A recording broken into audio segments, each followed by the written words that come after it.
good dog. Besides bad shooting like mine, the quickest way to kibosh a hunt or a hunting season is an injured dog. Want to ensure your trip or your whole season isn't cut short? A good start is a tailgate exam. Now, you don't need a truck or tailgate. Over the years, I've used everything from a boulder to a picnic table to more than a few motel room beds. Just don't tell anybody. The key is get your dog off the ground.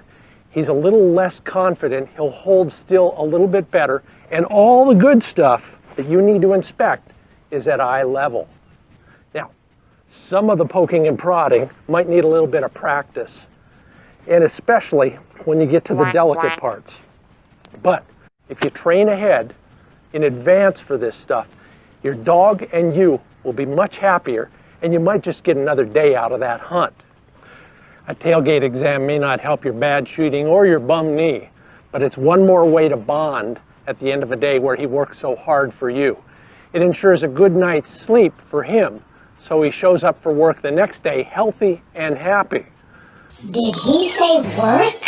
I hope you'll share this with new hunters, new dog owners, and all your friends. Here's part 1 of the tailgate exam. Nose tip to tail, toes to top line, cover it all. Check his coat, especially the underside, for cuts, scratches, and stuff that's stuck in it. The bad stuff hides in the nooks and crannies, so get a good look at his undercarriage. Pick out any mean seeds that could penetrate skin and work their way to an internal organ or eye. If you're getting down to bare skin, you'll find most cuts and scratches too. Go all the way down his spine with a little pressure just to make sure everything's functioning okay. Look for hot spots, especially on the joints.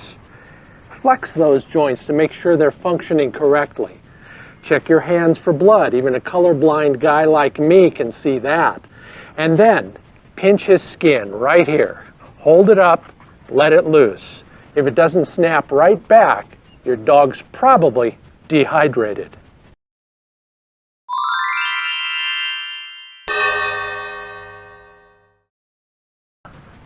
Get him woed, soothe and relax him. Move slowly and talk softly. Take a careful look at each foot while he's putting weight on it. No need to pick it up yet. Look for anything out of the ordinary and stuff where it doesn't belong. Redness, swelling, sensitivity, cuts, nail damage, all of that stuff you can check visually before you go to the trouble and possibly the anxiety of lifting up an injured foot. Good boy, you're the best. Then gently lift each foot. Pull out seeds, sap, sticks, and other gunk. Check between the toes, especially this deeper cleft in the middle. Look for scrapes and stuff jammed in where the nails meet the toes. Look for torn and broken nails. Had one happen last week on a chucker hunt. Luckily, somebody else's dog. Then check the underside. Again, scope out the nail-toe juncture, then each pad for cuts and tears. Spread out the toes and get a good look between them. The edges are prone to cuts, mud, peeling, stones, ticks, or seeds hiding in there. While you got it, check his whole leg for swelling and redness, and then double check the tarsal pad right here. That's the only place Flick got a cut last week. Manage it right then and there while it's a small problem, not a veterinarian visit.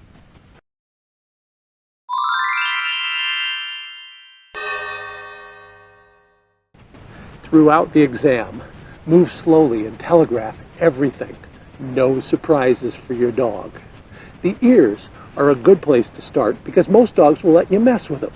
Look deep for seeds, ticks, and dirt. And if you can get them out with your fingers, go ahead. No tools yet. Check the ear leather for cuts and scrapes. Seeds that go deep, leave them for the veterinarian.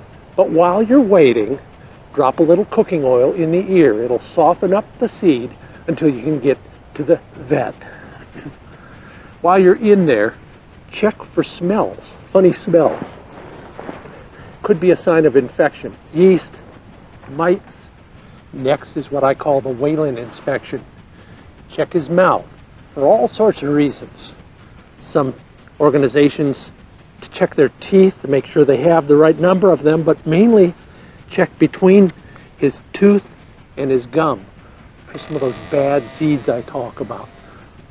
I call it the Whalen inspection because poor Whalen, young Griffon, has twice had a seed lodge between his tooth and gum and then exit his body through his chin, which is a lot better than some of the other places it could come out. Could come out a vital organ or an eye for that matter. And then onto his nose. Seeds love to lodge in those hard-working nostrils, so get a close look at the entire muzzle. Brush the hair back to find cuts and scrapes. Brush, ticks, seeds, yuck. Comb them out if you have to.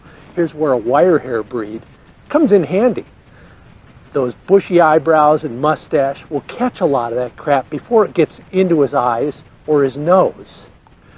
Sure, the eyes are the window to the soul, but they're also a magnet for all that crap your dog runs through during a hunt.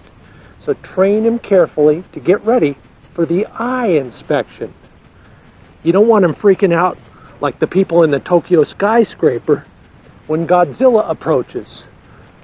Shade his face so he doesn't squint, and then gently pull the eyelids apart, gently. Check in the corners. Check under that third eyelid. If there's a lump there, it's time to head for the vet. If you find crap in the corner of his eye, you can wash it out with a gentle stream of distilled water or tease it out with a Q-tip. The tailgate exam is the best insurance of a great hunt the next day.